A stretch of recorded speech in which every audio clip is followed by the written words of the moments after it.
Meron bang namatay sa tigyawat? Meron. Mahilig pa tayo maglagay ng mga fabric conditioner which is bawal. Ha? Ang fabric conditioner masama sa balat? Alam nyo ba na maraming mga teenager dahil sa sobrang dami nilang tigyawat or acne ang hindi na halos makapasok at gusto na lamang umuwi? Base sa pag-aaral, makikita natin na talaga namang parami ng parami ang nabubuli dahil sa kanilang mga skin complexion. Hindi lang basta tigyawat or acne, pati mga imperfections sa kanilang balat. Kaya naman ngayon, makakasama natin ang isa sa pinaka-pinagkakatiwalaan dito sa Pilipinas with 35 years of dermatological experience. Hindi ko na patatagalin, makakasama natin ngayon ang President CEO ng Skin Trends. Walang iba ang ating bossing si Boss Herbia Joy Gonzalez. Doktora, welcome po. Good afternoon, Boss RDR. So glad to be here right now. Skin Trends now has 7 branches and I believe the reason why you are so successful, it is all because you are also known as the Acne Authority. Para ko nagkaroon ng ganitong moniker or tawag?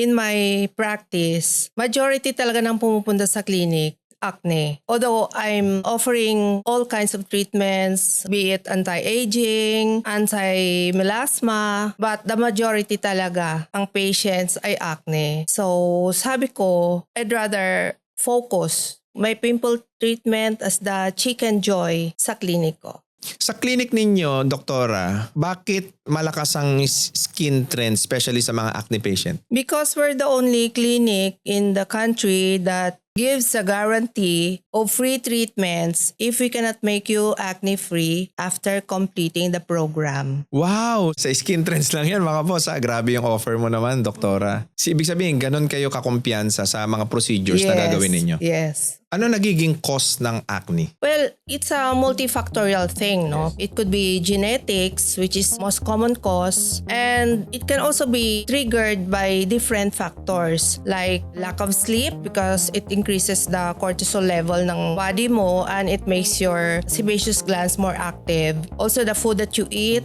mga sugary na foods, and the different regimen na nalalagay mo sa mukha mo like mga self-medication which is uso.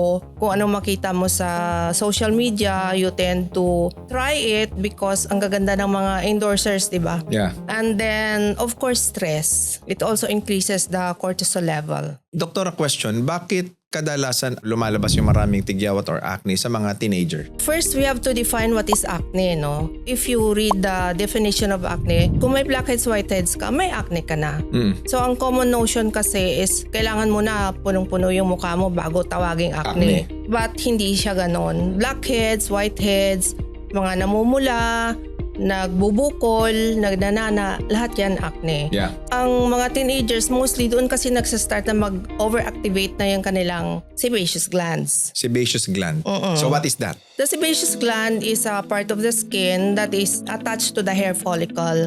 So doon nagpo-produce ng sebum na tinatawag. Ang sebum, in layman's term, yung oil. Sebaceous gland, or we call it oil gland. Ang content niya is sebum or oil.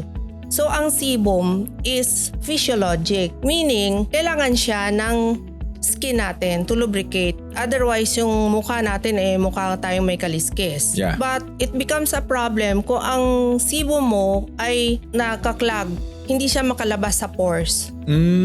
So, from physiologic na oil, it becomes pathologic. It transforms into blackheads and whiteheads. Parang turtle.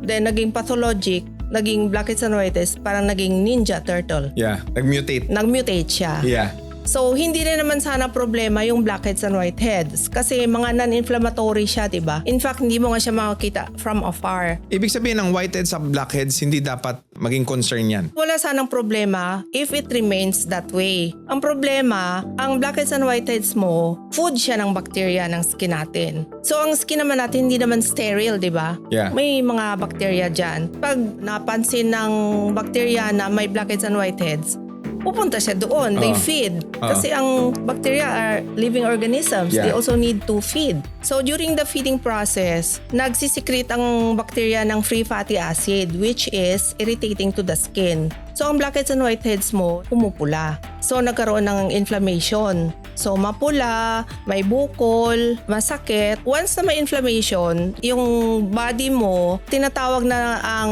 antibodies mo. Yeah. Ang antibodies mo naman, pupunta na dun sa area na yon to get rid of the bacteria. So for every pimple, there's a battle going on between the bacteria and the white blood cells. Wala sanang problema kung ang pimple mo ay may opening. Kasi kung wala siyang opening, masastuck doon yung bacteria at saka yung white blood cells. After like 2 days, sasabog na siya, magbo-burst kasi may inflammation, di ba? May bukol. Yeah. Pag sumabog siya, sisirain ng nana ang collagen ng skin mo. So pagaling ng tagyawat mo, Ay, lubog. lubog na siya. Alam mo, doktora, ngayon ko lang naintindihan yung tigyawat acne na yan. Ibig sabihin, kapag tinutubuan ka pala ng tigyawat, gumagana yung antibodies mo. Yes. Pag may tagyawat ka kasi at saka hindi mo siya pinapatreat, hinahayaan mo lang siya dyan, di ba? So may Pwede yung bacteria lumalago lang doon. battle going on. So kahit hindi mo siya galawin, pagaling niya, scar nga siya. So that is what we want to avoid, scarring, di ba? Pero question, pag nakita natin ang tigyawat natin, ang unang-unang gusto nating gawin pagka hinog na yan,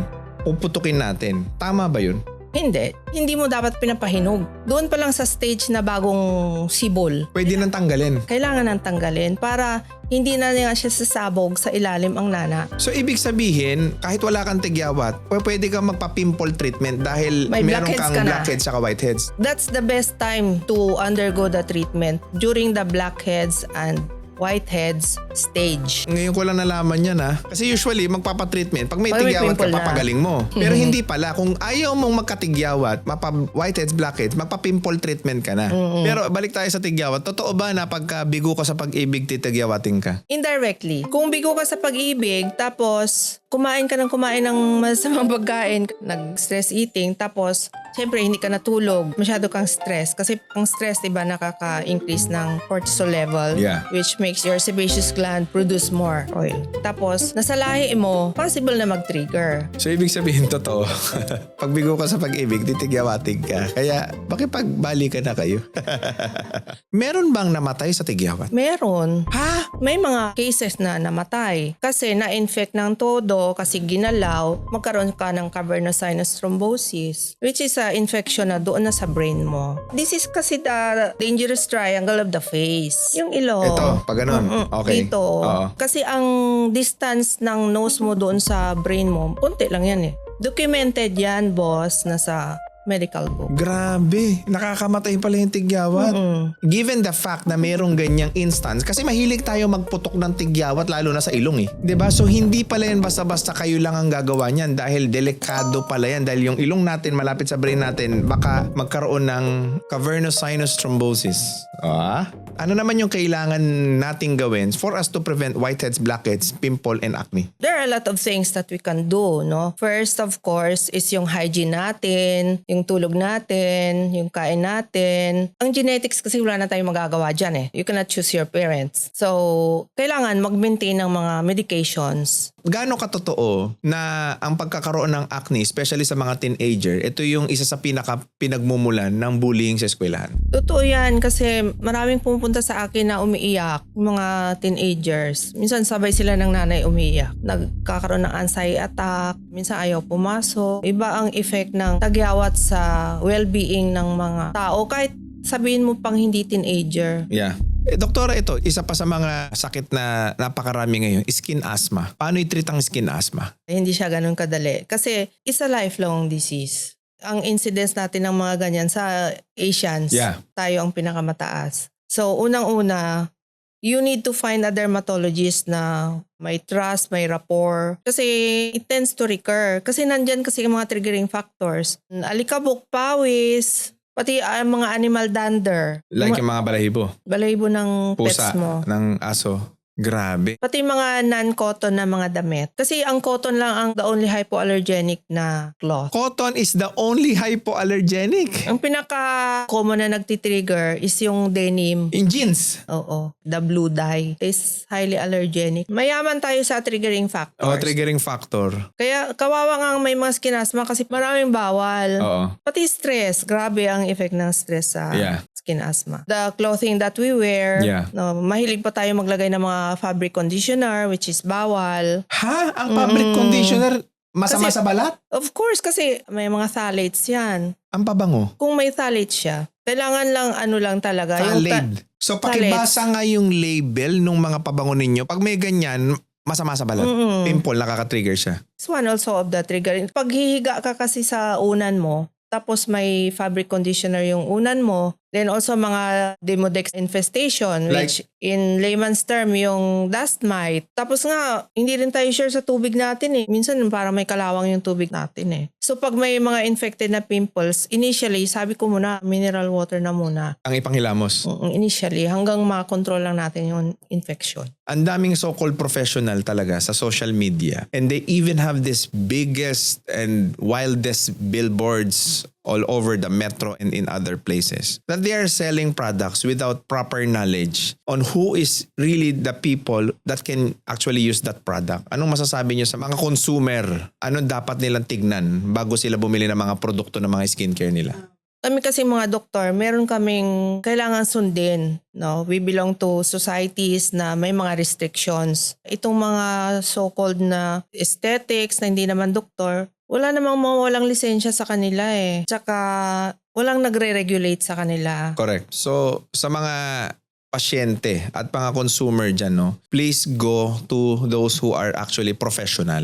Kasi meron silang lisensyang pinangangalagaan. Hindi kamukha nung mga pupuntahan ninyo mga aesthetic clinic or bibili ninyo mga produkto na wala namang prescription ng doktor, gamit kayo ng gamit, baka imbis na mapabuti, lalong mapasama. Sa lahat ng gustong magkaroon ng premium services ng mga business owner dyan, since Skin Trends is one of the most trusted skin clinic here in the Philippines, ano ang opportunity nakalaan sa kanila during this interview? We just concluded our tie-up with Francorp. Yeah. And now Skin Trends is offering a franchise. Wow! So open pa franchise ka na, Doc? Yes. Sa wakas. Ayan, so para po sa inyong kaalaman, yung 7 outlets po, it is 35 years of dermatological experience. So si Doktora po talaga, ngayon lang siya magpapa-franchise. Meaning to say, this is your golden opportunity na magkaroon kayo ng skin clinic na talagang may mga doktor na nag-aasikaso na hindi mapapabayaan yung mga pasyente, lalo't lalo na kung ang concern niyan is pimple kasi parang chicken joy sa kanila yan. We need to bear in mind that 10% of the worldwide population is afflicted with acne. So hindi tayo mauubusan ng pasyente kasi we have just like touched the tip of the iceberg, no, at the rate na things are going. So dito pa lang sa Pilipinas, we're 110 million. Yeah. No, ang 10% noon is ganun kadami. I would like to invite everyone, no, kung sino man ang gusto mag-business, contact Skin Trends. Yeah. No, and we'll talk about it. So Doktora, maraming salamat, no, dito sa napakagandang interview, no. Panayam sa inyo na it's an honor and a privilege na makakausap with 35 years of experience. Pero Doktora Joy, may I ask, ilang taon ka na? I consider this a blessing to be here today because today is my 66th birthday and I'm 66? spending it with RDR. 66 ka? Yes. Fresh at 66 si Doktora, di ba? Grabe, 66 na pala si Doktora. Sariwa pa. Okay. Alright, maraming salamat, Doktora. And sa lahat ng mga followers namin, please do not forget to subscribe and click that notification bell para lagi kayong updated sa ating mga future videos. And also do not forget to follow us on Facebook, TikTok, Instagram, and Spotify. Muli, maraming salamat and God bless sa inyo lahat.